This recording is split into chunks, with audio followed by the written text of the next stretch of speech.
the Indiana Fever could soon be entering a new era of ownership. A name unfamiliar to many Fever supporters may ultimately shape the franchise's future more than anyone expects. That man is Stephen Rales. With an estimated fortune approaching $9 billion, he has already invested more than $500 million into the organization. More importantly, a legal framework reportedly exists that could allow him to assume control of the team whenever Herb Simon decides to step away. But to understand why that possibility carries weight, you first need to understand what Simon created, and how close professional basketball in Indiana once came to vanishing. Rewind to 1983, a year that proved pivotal for the sport in the state. Herb Simon, born in Brooklyn in 1934, did not come from wealth or privilege. Alongside his brother Mel, he built Simon Property Group from the ground up, purchasing land, developing shopping centers, and expanding methodically across the country. By the early 1980s, they were successful entrepreneurs, though not yet the billionaires history would later record them as. Meanwhile, the Indiana Pacers were facing a financial crisis. Losses were mounting, ownership was searching for buyers, and serious, though quiet, discussions were taking place about relocating the franchise away from Indianapolis. For longtime fans, that period remains unforgettable.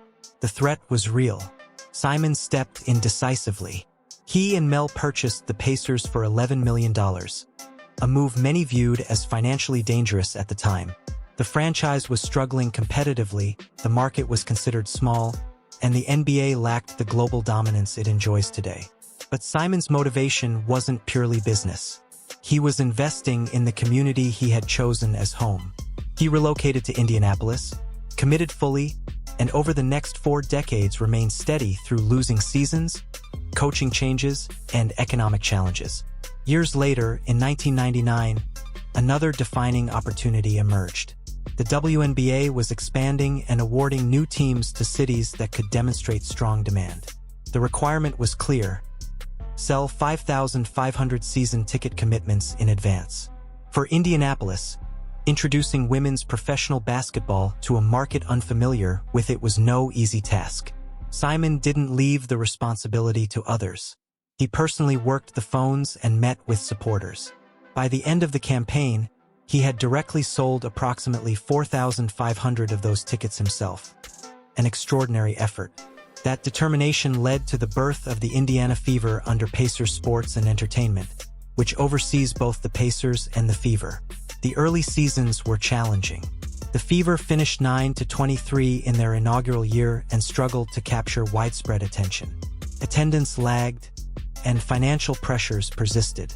By 2009, after years of modest results and inconsistent crowds, ownership confronted a harsh reality. Improvement was necessary both on the court and at the box office, or the team's long-term future in Indianapolis could be uncertain. Everything shifted because of Tamika Catchings. Drafted 3rd overall in 2001, she missed her rookie season due to a torn ACL, but returned to become the heart of the franchise. Over time, she earned 5 Defensive Player of the Year awards and was named League MVP in 2011. Rather than chase opportunities elsewhere, she dedicated her entire career to Indiana. In 2012, Catchings led the Fever to their first and only WNBA championship. For Simon, who had sustained the organization through difficult years, that title represented validation for decades of loyalty and patience. After Catchings retired in 2016, the franchise endured another downturn.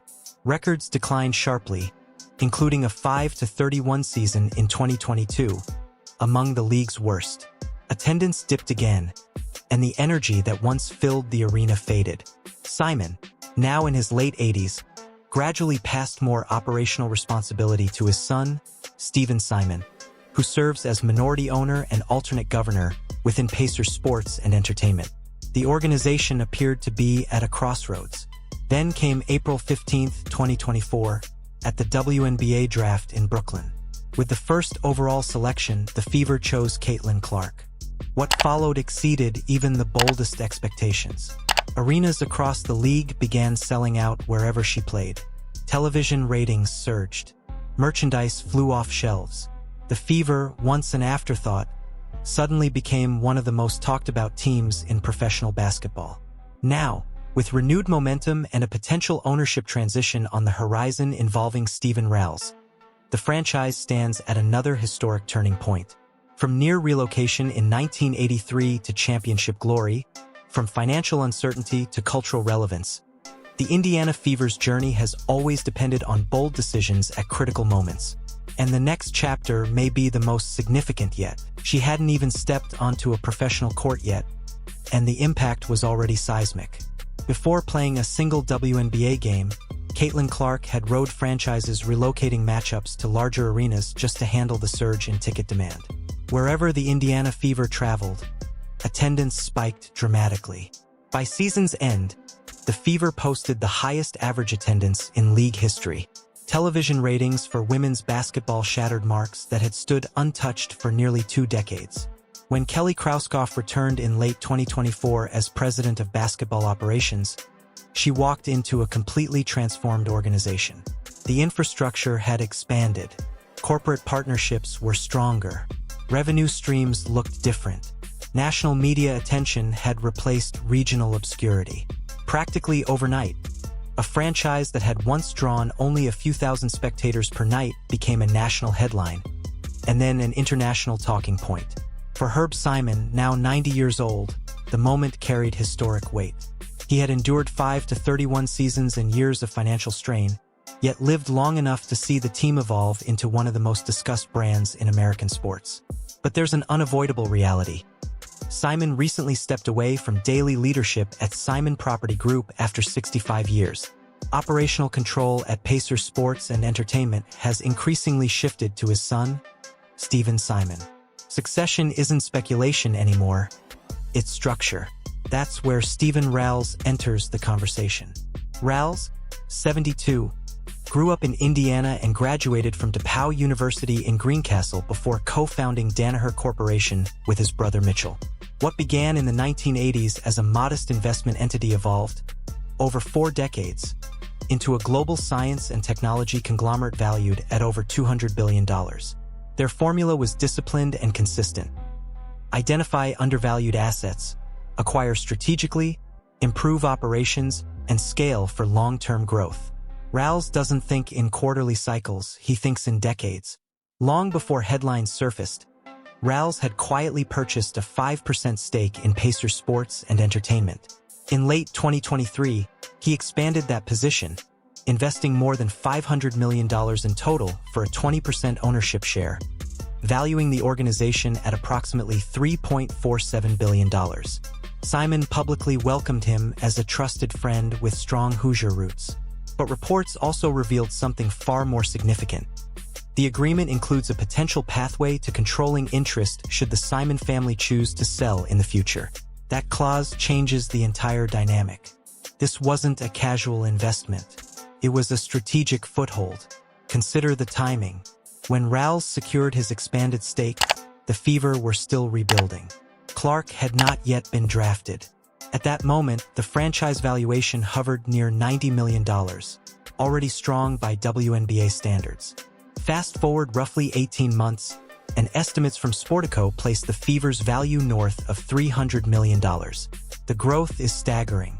Clark's arrival, record-breaking attendance, and the league's $2.2 billion media rights agreement dramatically reshaped financial projections across the WNBA.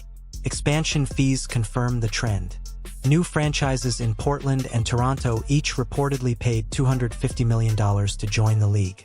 Fever games now sell out months in advance. The asset Rales positioned himself to potentially control has more than tripled in value, and industry observers believe the ceiling may be far higher. What would a Rales-led era actually look like? History offers clues. Last June, he chartered a flight for the entire Pacers Sports and Entertainment staff, not just players and executives, but employees across departments, to attend the NBA Finals in Oklahoma City. That type of investment builds culture and loyalty. Coaches have publicly acknowledged his support. He's visible, engaged, and financially aggressive when he sees opportunity. Danaher's growth philosophy centered on infrastructure, scalability, and disciplined expansion. The Fever fit that profile almost perfectly.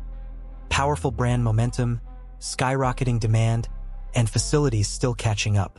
Their dedicated practice complex, part of a broader league-wide modernization effort, isn't scheduled to open until 2027. There is room to build. Imagine a scenario where Rales views the Fever the way visionary ownership once viewed the Golden State Warriors in the 2000s. Not just as a competitive roster, but as a global sports brand capable of transcending markets. A destination franchise, a magnet for elite talent, sponsors, and international audiences. Herb Simon's stewardship was built on loyalty to Indianapolis. His estate planning reportedly includes provisions designed to keep the team rooted locally. Profit was never his driving motivation, but loyalty and ambition aren't always identical strategies.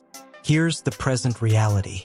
The Fever are more valuable than at any point in their history.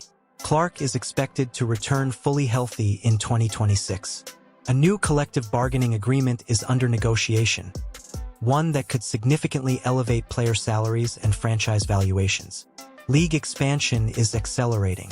The WNBA stands at the edge of a transformative era, reminiscent of where the NBA stood in the early 1990s before global explosion. And positioned closest to eventual control of the franchise at the center of this momentum is a 72-year-old billionaire who has already invested $500 million to secure his seat at the table. Herb Simon personally sold 4,500 season tickets to bring women's professional basketball to Indiana. He funded operations when few others would. He preserved the franchise through championship highs with Tamika Catchings and endured rebuilding seasons when national attention vanished. The current success rests firmly on his decades of commitment. But at 90, with the franchise valuation climbing beyond $300 million and succession mechanisms quietly in place, and with Caitlin Clark transforming the Fever into a global attraction, the next chapter may already be outlined.